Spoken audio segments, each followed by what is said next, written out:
Hello, my name's Nick Beach, and today within the strategic planning presentations we're going to look at resource and risk.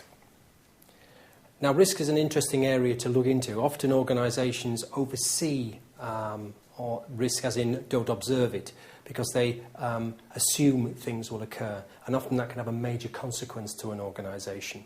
It is sometimes something that is pushed to the back of an organisation's strategic planning process, which is often the reason why the organisation fails. So risk is a highly important thing. Like a game of cards, an organisation's playing a game.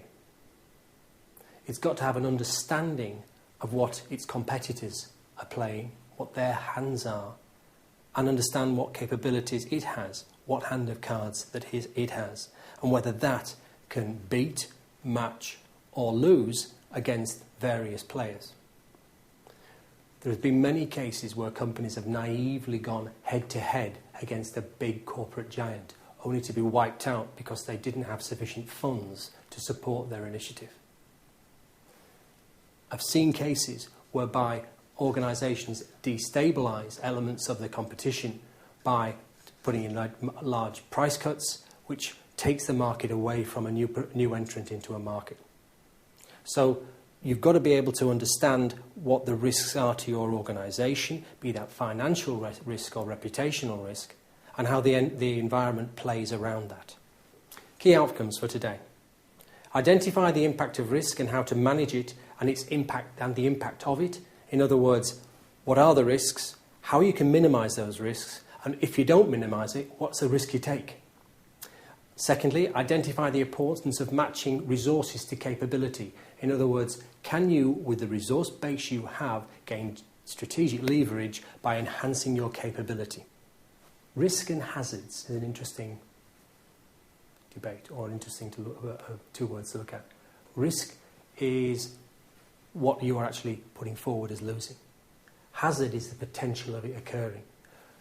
So a hazard is something that could happen to you, and a risk is the magnitude of the exposure you have to that hazard occurring. So what you try to do when you are managing your risk is to reduce the potentials that hazards could have an effect on your organisation. So you're minimising one by putting in management tools and processes to manage the risk environment that you are operating in.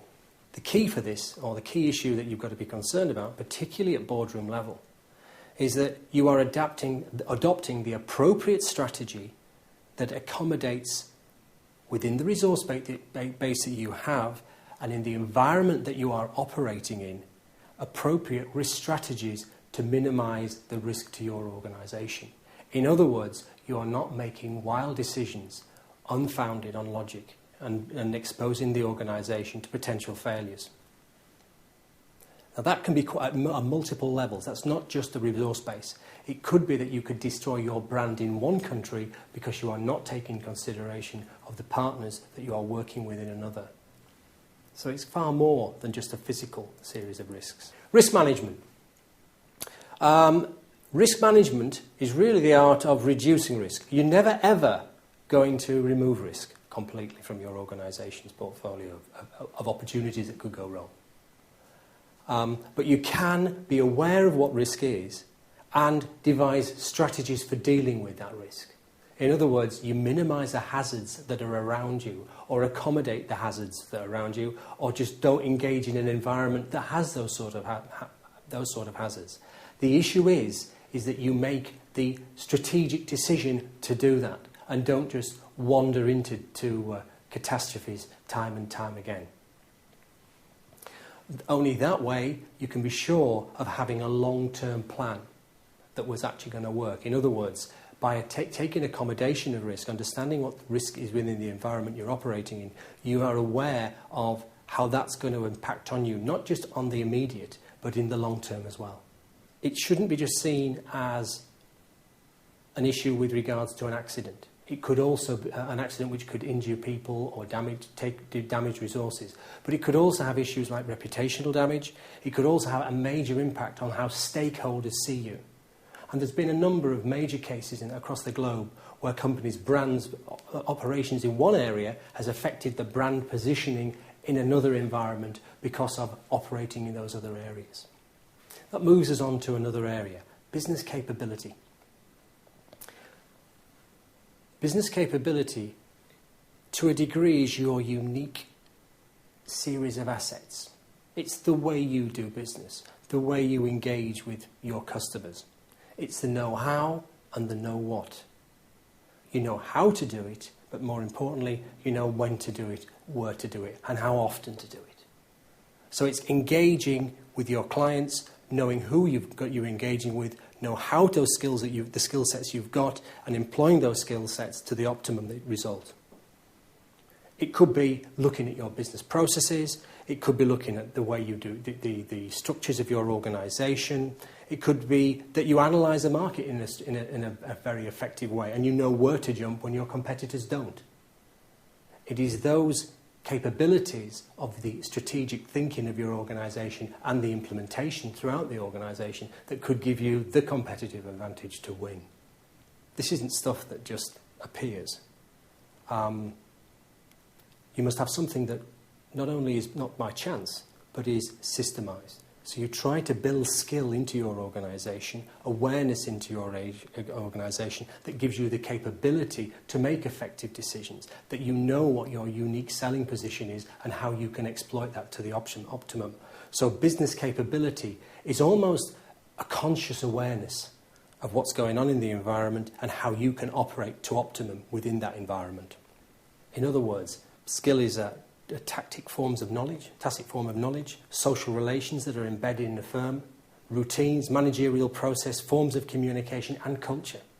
You could have two virtually identical organisations. One will thrive in the same environment, the other will perish because of the skills that those individuals bring to that organisation. It could be as simple as the will to win. The people on the ground care about their customers. It could be that the management actually care about the employees and try and help them to achieve their goals. It could be just an awareness that the managing director will come down and speak to the people on the ground. And by doing that, motivate them to actually want to achieve more. So this business capability is a lot more than just financial assets. It is often the element that makes the difference in an organisation. It can be seen as special types of resources, and that can improve improve the productivity of the organisation.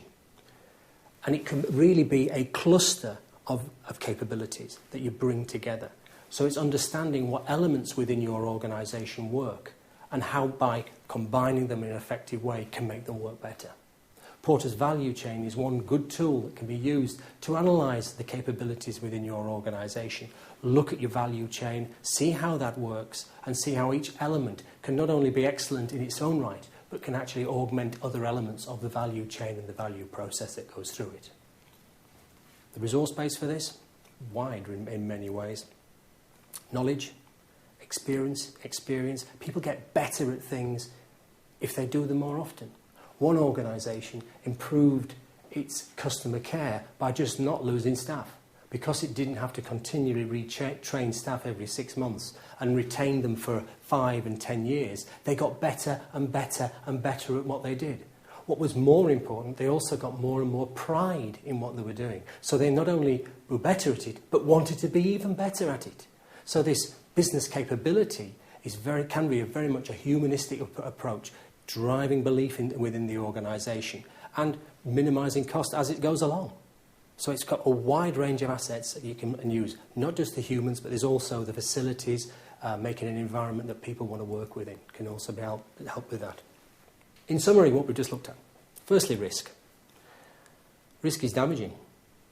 If an organisation doesn't really consider it in a strategic sense, then it exposes its people, its management team, and the entire organisation to dramatic risk, which could have a major impact on the existence of the organisation and the credibility of that organisation and its products at servicing the customer's needs. Capability assessment is basically the ability to look at your organisation, look at what capabilities sit within the organisation. In other words, you develop competencies, merge them together, and they can give you a unique position in the market. So that gives you a complete set of new competencies and new capabilities from those competencies because you combine them together. Now, the key issue is that resources can't always be as easy to access. They can almost be sacred. So you have to protect them in many ways. So therefore, knowing what you are good at and using what you are good at to attract the market that you know want those services is the key issue to strategy. In other words, you make what the customer wants and you service it in the way the customer wants to be serviced. Thank you very much for listening. Goodbye.